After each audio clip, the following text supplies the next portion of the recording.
Why are we driven by this hunger for knowledge?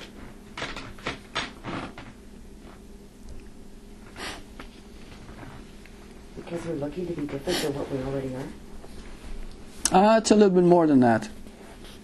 Knowledge is power. Knowledge is power. No, there's something deeper than that. Let's go. Keep feeling it. Keep feeling it. The desire to return home. Very good. And the desire to return home. We misunderstand that we can put that returning home into our ego, so you grab, you try to attain, you try to accomplish, you try to be in control. Very good. Yes. Well, it feels like we were talking about the sense, the body sense is that if one can just figure it out enough, that somehow the key will be there to unlock. Very good. That is so true. That means if I can figure it all out. This mythical door to yes. and that's it. That is still the need. You see? Yeah. I see. You read a book. That's it. This book tells me I don't need any more books. And a week later, you find another book. Yes. Yeah. And even that you can't help. You see, this is another thing. Now we keep seeking, we keep looking. Okay, this hunger is so very strong, and that's very good. You think, oh, this is complete because that is what else do I need? But you still get attracted to something else. That's fine. That is the natural craving. Okay, but you're not even doing that. You allow it. The seeing is all that's important. And then you will find something else that happens. That you find that what you've been reading, you haven't really been absorbing.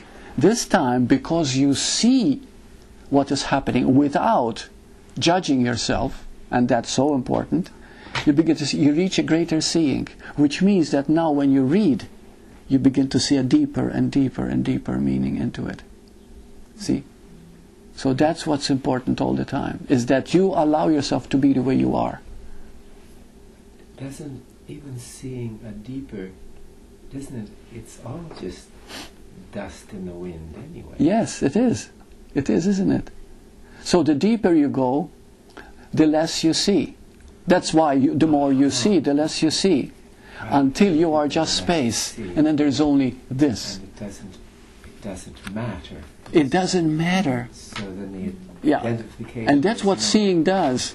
There is that. To identify because it doesn't matter. It's just. It doesn't matter. Yeah, it doesn't matter. You see, and when you really mean it, because you're living it. It's not just saying it. When you're living it, then the me just drops, and you find there was never a me that can get hurt or get offended or the defense. Like Adyashanti said, when you defend, you're defending against nothing, against whatever. But when most of the world isn't as awake as or sees like you do, how do you live in a world when most people are not seeing? Yeah. So why live in a world? Why does it matter?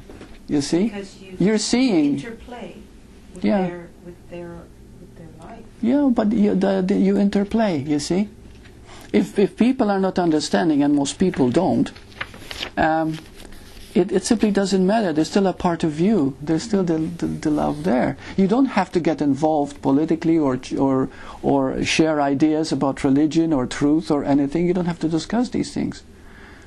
You know, but you can still share your life with them. If you have to be in a situation where, like at work, where you have to meet these people every day, you can be very loving, but it won't affect you. This is it.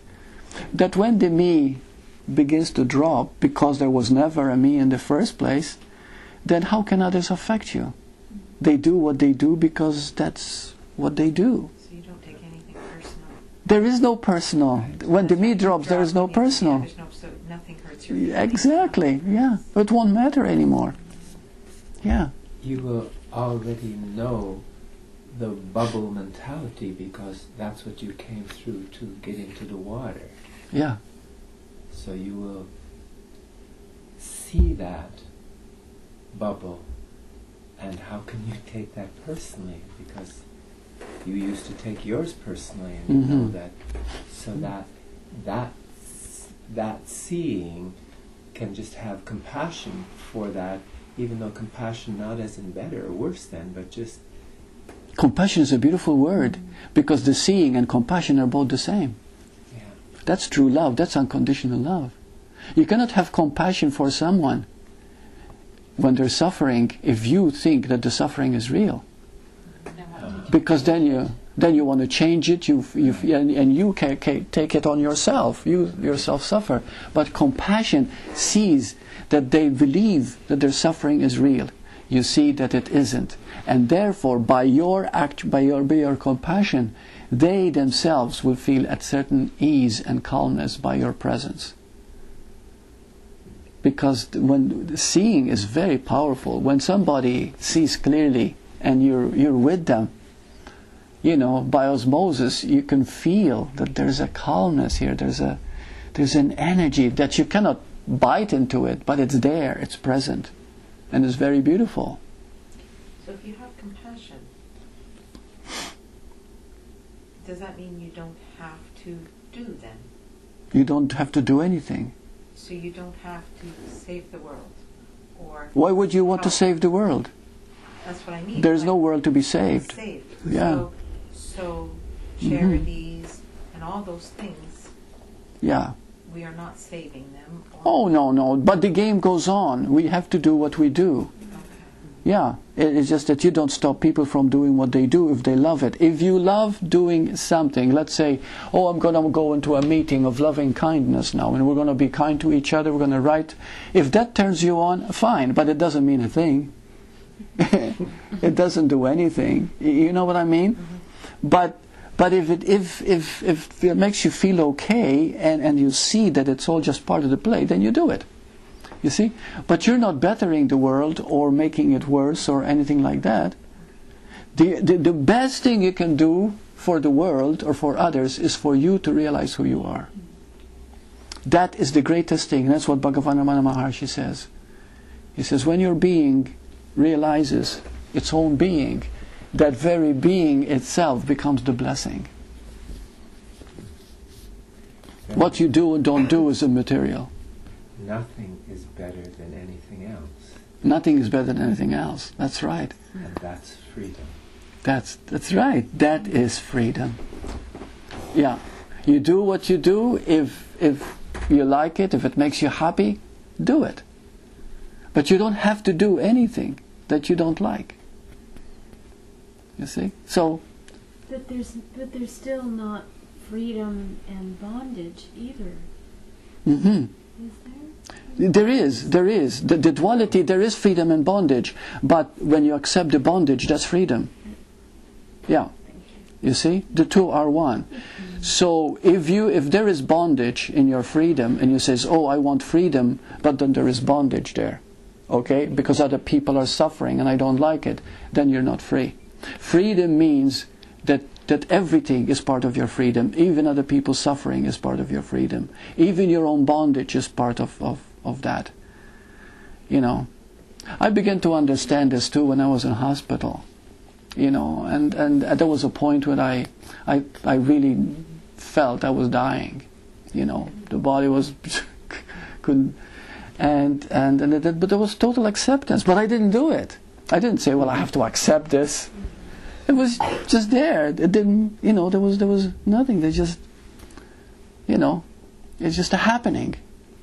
And it was so clear that it's just a happening. So there was nothing to change anything. There was no one suffering. There was no one, anything happening. It's just what is. You see? So that's freedom. See? So that's part of the grace that happens to us when we when we start to allow ourselves to see.